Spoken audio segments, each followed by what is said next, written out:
So, in the spirit of vulnerable sharing to help myself and as modeling how to share powerfully with each other, I am going to share some things with you right now that I just realized as I'm doing this work on myself, dating, looking for friends with benefits. I'm noticing some patterns which led to me causing my own pain. And this is so fascinating because this gentleman that I called a piece of shit, he was actually a great teacher. Because going back over how I felt and who I was being around him gave me some powerful insights. So I'm this goes to that you can see people who are like very powerful at work, like people look up to me as being confident and empowered and kind of like having a lot of boundaries and standards, so nobody wants to mess with me. However, when I get into the situation where I put a man on a pedestal, I start acting like a 3-year-old or a 5-year-old, okay? And that's the kind of stuff that's super powerful that I'm going to share with you so you can see how you're acting in your relationships.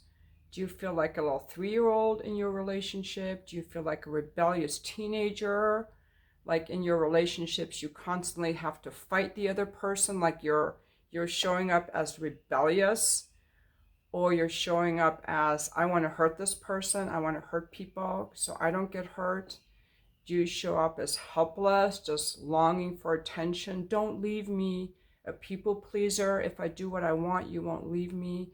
Those are all childish behaviors, dysfunctional behaviors. But I want to say childish behaviors, they're not adult behaviors. And the reason we do that is if we don't know, it's people kind of go through their life being in their emotional, sexual relationships in unhealthy ways according to how they were as children or teenagers in their childhood home, unless they see it and heal it.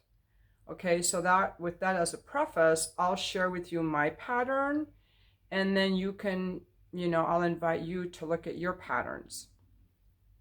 So the reason that relationships can be painful or traumatizing is we cause this ourselves.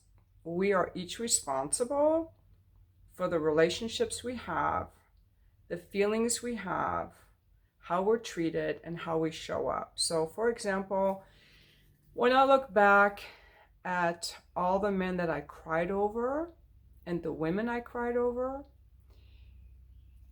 in the interactions with them, I looked like an adult, but I felt like a little helpless little girl, to be honest. I was a 5-year-old. Energetically, I was a 5-year-old. So what does that mean? Let's look at the thing with the women. I think was more like the 2 or 3 women that I cried over in my life. 4 women actually reminded me energetically a little bit of my mom. There was this thing of wanting mommy with them. Not that I want to have sex with my mom or dad. That's not what I'm talking about. I'm talking energetically. And many of you might realize that the body type of who you're attracted to could look just like your parents looked when you were little. That's why I think I like those tall, lean guys and women with my physique, because my parents were very slender. Or they could be the opposite, as like a rejection or rebellion of what they were, and you wanting the opposite. Or maybe you like big breasts because mommy had big breasts, and so they're comforting and reassuring for you. Okay, so when I go back to my most recent experience with that gentleman that I hooked up with, I definitely, now I can see, it wasn't that he was a 10 to me, it was that I was in awe of him. I was like, wow. the way a little girl is in awe of her daddy. Okay. That's not the way I am with men usually. Usually I'm very interested in them. I'm curious about them. I want to get to know them. You know, I might dance with them. I might talk with them. I might say hi to them. And I'm just interested and I'm curious. I may even find them attractive. However, when I go into this phase of, I would actually physically, it would look like this. Wow. Oh my God, he's so awesome. Wow. That's what I did. Okay, that's what I did with this guy. So, so energetically, it's like a little girl adoring her daddy. Now, that could be why these guys pull away too. I don't know. Some guys are just like avoidant, but maybe they feel that too and they don't like that. You know, I'll give him that. He may have felt that and not liked it that I got so attached, like a daddy figure. But anyway, let me go on. I'm like, wow, you're so awesome. And I was like, I want to give, and I started feeling like this is how it went. I want to give you my number. And then I was like, oh my God, your car is so awesome. Oh, I want to kiss you. And he wasn't forcing himself on me. So my dad was like not a yeller really. Sometimes he would get, I guess my dad would get often impatient and irritable, but he didn't like being that way. He liked being very calm. Oh, it's like, oh, I want to kiss you. And then he kissed me so great. I'm like, oh my God. And then another part of my little girl kicked in. I started treating him like family. Oh, okay. When he gave me his number, I didn't ask for his last name because, you know, I can't ask too much of daddy.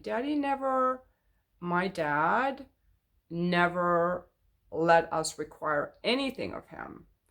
We were just helpless, powerless children, and he would decide when he wanted to give us love and affection. My dad actually, just, I don't want to make him sound like an asshole. He's actually very family oriented and he loved us children so much. And he worked a lot. He lived in 4 different countries, taught himself 4 different languages, moved us from Germany to the United States, was very successful in his work, and really loves family. However, he has some emotional wounding. It was back in the 60s when children were to be seen and not heard, and he had difficulty being emotionally available, being physically there. I hardly remember seeing him at all when I was little. My parents would go on vacation every year for 2 or 3 weeks to some other country in Europe. They would never take us because my dad wanted to get away from children to relax. So we would stay with our grandparents, my German grandparents, who were like a great source of love. So it's not necessarily that I was abused, I want to say. It's just that I didn't have that experience of being emotionally seen and validated. So I'm repeating these patterns. That's what I want to tell you. I'm just repeating patterns. And the pattern was, don't ask daddy for anything. Don't ever share your feelings because they're a burden. Just be pleasing to daddy. And he was always really physically affectionate with us. We always had to hug him. He always wanted to hug us, you know. So with that, I didn't ask this gentleman for his last name because I didn't want to ask for too much. I was just happy to have his number. I was afraid to ask for more. The other thing about my dad is we weren't allowed to talk about anything negative. Like when my aunt killed herself, committed suicide, he waited months before he told us. Like when my grandmother died, he didn't tell us for months because you shouldn't like tell people things that could hurt them. Like there was this thing of don't ask anything and don't say anything. You know, that would be a reason to be like asking someone how they felt. And like me in my coaching practice, even asking people how they feel was something I had to work in because it was considered intrusive. to even ask someone how they felt. So I didn't ask for his last name because I didn't want to ask for too much. And then I started treating him like family. I didn't require him to take me to his place. I invited him into my place, and I treated him like I treat my girlfriends or my family. You know, what do you like to drink? What do you like to eat? I want to make sure I have everything here for you. I was treating him not as a person I was still trying to get to know. I was treating him like family, and he didn't fucking deserve that. He appreciated it. He came over here, you know. He was very nice. I talked to him for a couple hours before I even had the nerve to like do a friends with benefits thing, because it's been so long since I hooked up with someone, except for that guy in January who had been a client. So I didn't require anything of him. I didn't even require of him to make me come. I didn't really like how he went down on me. Honestly, the sex with him was not that good. But I thought he's really cool. Next time it could be better. And then when I didn't hear from him, I started getting really anxious. That makes no sense. I had built him up in my mind, and I got super anxious because it was like daddy abandoning me, you know? And I never knew when my dad would leave. Sometimes my dad would leave for weeks at a time.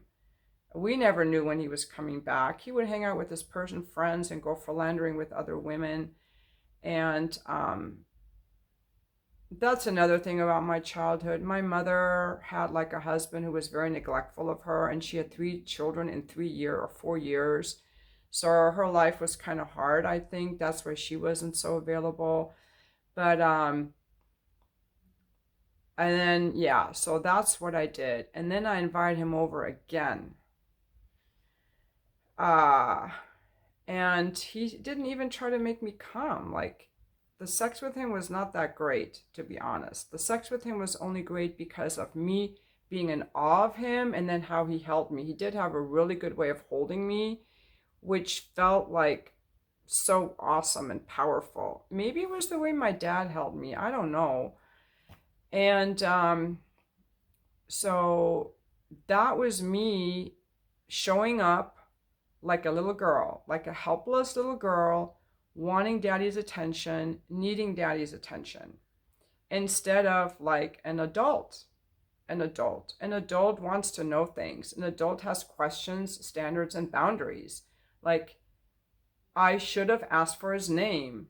I should not, and I will never again invite a guy I'm fucking into my home unless he's a client. I am not inviting any more men into my home. Now the question is, if I were to go to the gentleman's home, if the first in-home meeting was at his place, a lot more stuff is going to come up for me. Like, I don't trust to just go to some guy's house. That seems very risky. Like, I want to know the man more. So that's what I need to do. How many dates do I need with this man before I feel comfortable going to his home? I don't do alcohol either. I don't think it's safe to go into people's homes unless I really know them.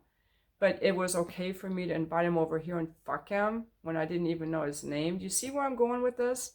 So, and another thing, my dad didn't really take us out much. Like I said, he didn't take us on any of those trips. So I'm not used to guys really wanting to take me out. So they're going to have to start taking me out because I want to make it easy for them. You know, they shouldn't have to take me out. I'll just fuck them. This is me being in my little girl mode, in my dating friends with benefits hookup mode. I become this little girl who doesn't ask for anything. You know?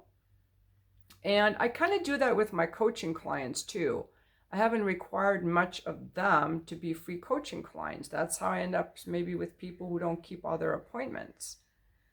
I don't know, but with that, I don't get triggered. Like, I don't care so much. So that's not like a source of pain. It's the guys that I'm hooking up with that are the source of like this anxiety, what I'm doing. And so, yeah, so what would it be like? What do I need in order to feel comfortable going to his house? And what do I need to feel in order to even want to have sex with him? Because honestly, to go to a guy's house and service his dick is something I would never do. Yet I'm willing to invite them here and do it because I treat them like family. That's what I do. And that's why I can do my job the way I do, because they come here and I have like this familial feeling, but I don't get attached to my clients. but my home is like my safe place. So these guys don't deserve to come into my home at all unless they have proven themselves to be really good friends and I've been to their home. So that's one thing I'm looking at, right? And not requiring too much of them, because I don't want to be one of these women that's frigid, or one of these women that's like asking too much of men, and just seeing these patterns is like, yes, I'm going to ask for too much. I am going to be too much. Seeing these patterns, that's where the growth comes. Do not be embarrassed. Look at me. I'm sharing all this stuff with you. We all have these patterns from childhood. That's why you're in a shitty relationship. You're being like a helpless child, a rebellious teenager, an angry pursuer, a sulking wall, a punisher, whatever your strategy is. You're acting like a little kid or a rebellious teenager. So the more you can see your patterns, like all you have to do is ask yourself in this moment, how old do I feel? Soothe those feelings, start acting like an adult instead of like reacting as a kid. And if you're not dating, I'm going to challenge you to start dating, because it's only in those dating situations that you can see your patterns and empower yourself to live a freer life. Because not dating because you're afraid is just keeping you just as stuck. You're still stuck. So to be free, I think we can only free ourselves from these patterns by going into these difficult situations, see where we shine, see where we're like stuck in a pattern, break free of the pattern and start behaving in a whole new way. And that takes courage, but from that courage comes freedom, comes joy, and comes like growth and aliveness. Staying stuck, just working all the time. A lot of people just want to work. They're in their head. They're just working all the time. They're afraid to feel anything or to be vulnerable. It's really not that scary. You can do it. You can definitely do it. You can learn how to soothe yourself. You can learn to be an adult. And there are a lot of books out there to help you. I'm sorry that sometimes in my videos I show you books and I forget to, in order for the book to show up the right way, I have to remember to reverse save it, which takes like an extra 5 minutes before I upload it. So I'll remember to do it with this video. This is a great book. Anything, gifts from a challenging childhood. You do not need to have a challenging childhood to benefit from this inner child work. Anything about inner child work, reparenting yourself, dealing with your reactivity, dealing with your programming, all those kinds of patterns like to look at. That's where the growth is. You want to feel more alive? Get into that stuff. That takes more courage than jumping out of an airplane, or a different kind of courage. I don't want to jump out of an airplane. Thank you for watching my video.